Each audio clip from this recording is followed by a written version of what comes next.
Paris, 1793. O ar é pesado e cada olhar nas ruas carrega uma suspeita profunda. E se um simples bom dia fosse o fim da linha? Uma única palavra errada, tipo Zamoncier em vez de cidadão, era o suficiente para selar um destino sombrio. Um olhar de pena na hora errada, prisão imediata e um fim trágico.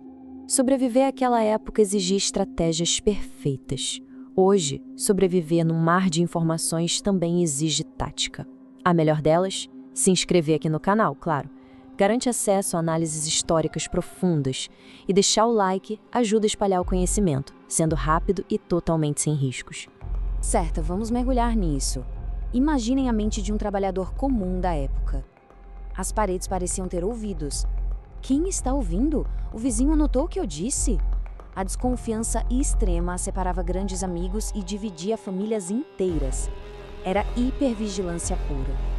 A paranoia ditava absolutamente todas as regras de convivência. Seção 1. A fome e a fúria. É claro que esse caos não começou do nada, né? O medo teve um estopim, uma raiz bem mais profunda para engolir o país. Pensem numa seca devastadora atingindo a França em 1786. A terra rachou, a colheita foi arruinada, o pão simplesmente sumiu das mesas. A fome virou um inimigo implacável. O povo agonizava nas ruas, enquanto a nobreza continuava na sua extravagância de sempre, lá do outro lado dos muros. Um abismo social insuportável. O cenário perfeito estava montado. Camponeses na miséria, sem comida, com impostos brutais, esmagando só os mais pobres. E a nobreza? Totalmente isenta de tributos. No meio desse desespero absurdo, surgiram boatos de que a fome era intencional, um plano cruel para punir o povo. Esse desespero econômico preparou o terreno para uma fúria sem precedentes. Seção 2. O inimigo invisível. Foi nesse terreno de fome que um fenômeno aterrorizante tomou forma nas áreas rurais. Um pânico cego que a história batizou de O Grande Medo. Em julho de 89, boatos sombrios começaram a correr pelos campos. Sussurravam que bandidos pagos pelos nobres iam destruir as plantações. Era uma verdadeira ameaça silenciosa, uma grande sombra engolindo as estradas. Não tinha base nenhuma na realidade, mas a desinformação viajou mais rápido que o vento. Ninguém estava salvo do pânico. Agora, o que é realmente interessante sobre isso é que os boatos atingiram com força máxima justamente as vilas letradas e mais ricas. Não foi um pânico aleatório, havia uma lógica calculada no caos. Nessas regiões, os senhores feudais dependiam de uma montanha de documentos legais para manter a opressão viva. A propagação dessa grande sombra foi, na verdade, uma reação cirúrgica contra as amarras documentais do antigo regime. E o pânico virou pólvora. Camponeses aterrorizados atacaram os castelos para queimar os registros de dívidas e servidão até as cinzas. A pressão foi tão formidável que a Assembleia Nacional em Paris não teve escolha. Na noite de 4 de agosto, os velhos privilégios feudais caíram. O secular sistema senhorial desmoronou completamente sob o peso desse medo coletivo. Seção 3. A lógica da repressão. Só que a queda do feudalismo não trouxe a paz esperada. Avançando no tempo, de volta para o ano sombrio de 1793, a Revolução radicalizou. O medo virou política oficial de Estado. Maximilien Robespierre, o líder implacável no centro do furacão, ele acreditava que a República só sobreviveria pela virtude absoluta. Mas como manter a virtude com inimigos espreitando nas sombras? A resposta dele era gélida, repressão extrema. Para ele, o terror era justificado, uma ferramenta de purificação e uma necessidade trágica para salvar a revolução. E isso ilustra perfeitamente a engrenagem do novo sistema. Apenas 12 homens sentados no Comitê de Salvação Pública. Eles concentraram poderes inimagináveis e transformaram o governo numa máquina colossal de vigilância. Eram olhos em todos os cantos, câmeras invisíveis formadas por cidadãos vigiando cidadãos. Absolutamente nenhuma atitude passava despercebida. Seção 4. A Lei dos Suspeitos.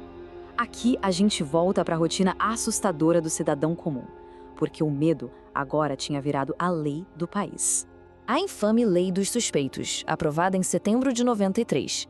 A genialidade cruel dela estava na ambiguidade aterrorizante. Uma denúncia falsa do vizinho bastava. Guardar um pouco de comida extra na despensa? Suspeito.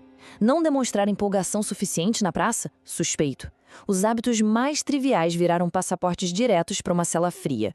Voltando para as ruas cinzentas de Paris. O coração bate rápido. Alguém percebeu que eu não sorri hoje? Aquele comerciante da esquina é um informante disfarçado? Os encontros sociais mais básicos viraram cenários de perigo letal. Ninguém confiava em ninguém. O medo era o ar pesado que se respirava, e o silêncio absoluto era a única armadura. Então, o ponto crucial é como esse sistema evoluiu para pura loucura. Com a lei de 22 de Praial, a necessidade de provas documentais foi simplesmente eliminada. Testemunhas de defesa banidas do tribunal. Um julgamento sumário que durava no máximo 3 dias. As opções eram uma absolvição raríssima ou um fim trágico em praça pública. A justiça virou uma linha de montagem veloz, cega e terrível. Seção 5. O fim de uma era. Chegamos no clímax da narrativa. Nenhuma sociedade aguenta uma tensão tão absurda por muito tempo. O mecanismo do medo inevitavelmente foge do controle de seus próprios criadores. 30 a 50 mil. Guardem esse número por um momento. Essa é a estimativa conservadora de vítimas. Dezenas de milhares de cidadãos comuns que encontraram um destino sombrio durante essa fase radical. Vidas apagadas rapidamente.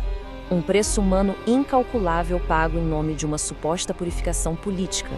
E a ironia suprema final chegou no 9 Thermidor, em julho de 94. O próprio Robespierre, o grande arquiteto disso tudo, tornou-se o principal suspeito.